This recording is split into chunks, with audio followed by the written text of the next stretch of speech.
ಪಂಕಾಗಿ ready ಆಗಿಬಿಟ್ಟು ಕಂಪ್ನಿಗೆ ಹೋಗೋಣ ಅಂತ ಹೊರಟೆ. ಮತ್ತೆ ಫೈನಲಿ ಕಂಪ್ನಿಗೆ ಹೋಗೋಕ್ಕಿಂತ ಮುಂಚೆ ಬಂದು ನಾನು ಮತ್ತೆ ನಮ್ಮ ಹೆಸರು ಟೀ ಹಿಡ್ಕೊಂಡು ಇಲ್ಲಿಂದ ನಾವು ತಿಂಡಿ ತಿನ್ನಕೊಳ್ತೀವಿ. ಮತ್ತೆ ಫೈನಲಿ ನಾನು ಇಲ್ಲಿ ಬಂದ್ಬಿಟ್ಟು 2 ಇಡ್ಲಿನ ತಿನ್ಕೊಂಡು ಇಲ್ಲಿಂದ ನಾನು ಡೈರೆಕ್ಟ್ ಕಂಪ್ನಿ ಕಡೆ ಹೊರಟೆ. ಮತ್ತೆ ಕಂಪ್ನಿ ಕಡೆ ಹೋಗುವಾಗ ಇಲ್ಲಿ ಅದು ಆಕ್ಸಿಡೆಂಟ್ ಆಯ್ತು ಗುರು. ನನ್ನ ಕಣ್ಮುಂದೆನೇ ಆಯ್ತು ನೋಡ್ರಿ. ನಾನು ಏನು ಹೇಳಕ್ಕಾಗಲ್ಲ, ಎಲ್ಲ ನೀವೇ ನೋಡ್ರಿ.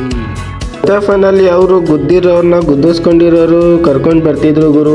ಏನಾಗಿರ್ಲಿಲ್ಲ ಪಾಪ, ಚೆನ್ನಾಗೇ ನೋಡ್ಕೊಂಡು ಬಂದ್ರು. ಗಾಡಿಯಲ್ಲಿ ನಿಧಾನಕ್ಕೆ ಹೋಗ್ರಿ ಗುರು.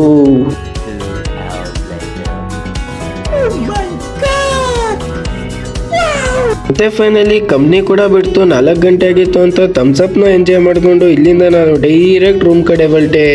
ಇದೇ ರೂಮ್ ಕಡೆ ಹೋಗುವಾಗ ಇಲ್ಲಿ ರೈಲ್ವೆ ಟ್ರ್ಯಾಕ್ ಅಲ್ಲಿ ನಾನು ಬರ್ತಾನೆ ಇದ್ದೆ ಗುರು. ಅಷ್ಟೊತ್ತಿಗೆ ಪಟ್ ಅನ್ನಂಗೆ ಗೇಟ್ ಹಾಕ್ಬಿಟ್ರು ನೋಡ್ರಿ. ನಾನು ಮಾತ್ರ ಬಚಾವ್ ಗೊತ್ತಲ್ವಾ. ಮತ್ತೆ ರೂಮಿಗೆ ಬಂದ್ರೆ ಹುಡುಗರು ಕಮ್ಮಿ ಇದ್ರು. ಆದ್ರೂ ಅದೇ ಹುಡುಗರ ಜೊತೆ ಊಟನೆಲ್ಲ ಮುಗಿಸ್ಕೊಂಡು ಇವತ್ತಿನ ವ್ಲಾಗ್ ಇಲ್ಲಿಗೆ ಎಂಡ್ ಮಾಡ್ತೀನಿ. ವಿಡಿಯೋ ಇಷ್ಟ ಆದರೆ ಲೈಕ್ ಮತ್ತೆ ನನ್ನ ಅಕೌಂಟ್ಗೆ ಫಾಲೋ ಮಾಡ್ಕೊಳ್ರಿ. ನಿಮ್ಮ ದುಡ್ಡೇನೋಗಲ್ಲ.